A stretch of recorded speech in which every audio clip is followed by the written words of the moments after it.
Welcome back to MAURO'S Films. Today we are completing the story of the Sirui Anamorphic lineup with the 75mm review. Yes, is the 75mm F1.8 1.33 Anamorphic, and I was using it the last couple of weeks, maybe months, and I got some really great outstanding footage that I will be sharing right now. So firstly we are going straight into the footage, shot completely with the Sony a7S III and the 75mm, and then get deeply into the specs and review.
Now we are ready to get straight on the features and specs.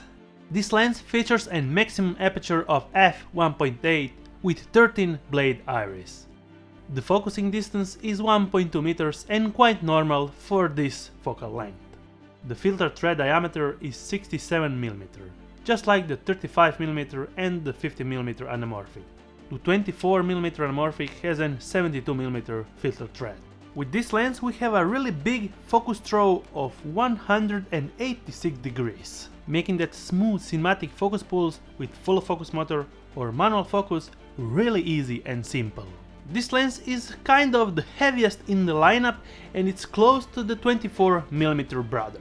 Yes, it's around 795 grams, making it slightly heavier than the others, but acceptable range for this lens.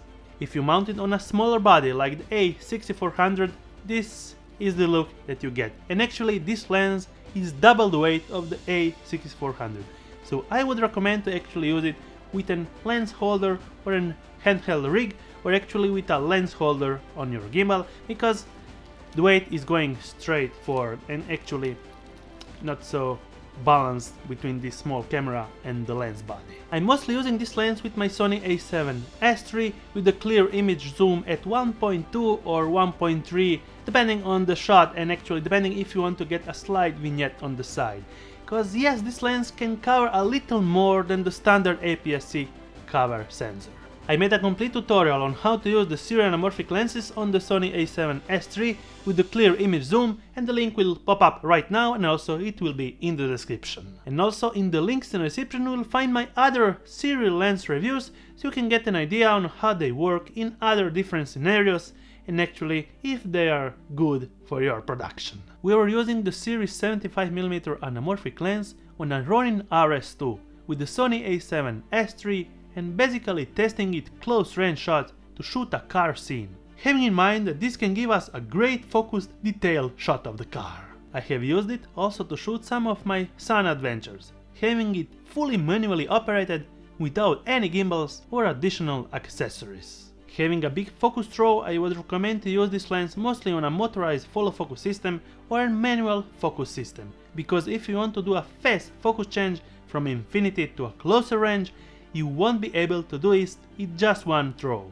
and you have to be really fast and precise to do so. When having to deal with manual focus lenses, the most difficult thing is actually when you are focusing on a fast moving subject going back and forth, just like my son, and trying to nail the perfect focus. So much unpredictable moves. so the follow focus option is really your best bet on this one. Let's have a look into the lens blue flares. All the anamorphic Sirui lenses have that distinguishable blue lens flare that most of the anamorphic lenses do.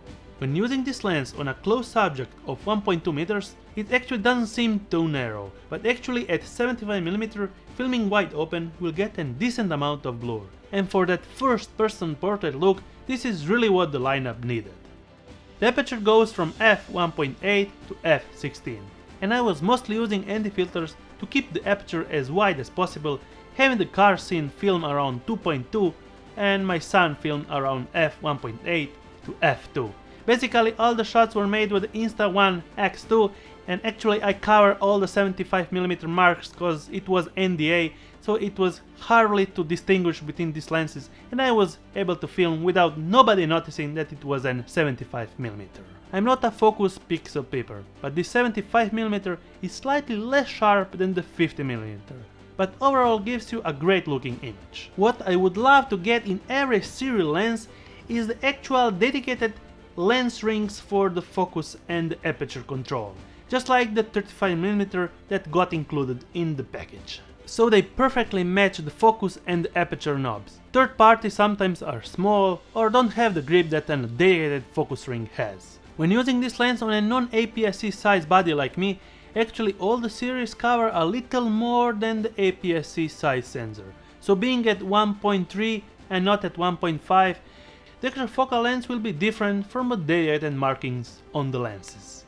Rather than that, I have now a full set of anamorphic focal ranges from Sirui, and I can get really flexible in all my shots. If you have any questions, feel free to comment down below, I will be happy to answer them all. And until my next one, thumbs up if you liked it, subscribe with the bell ring icon so you get notified every time I make a new video, and see you on my next one.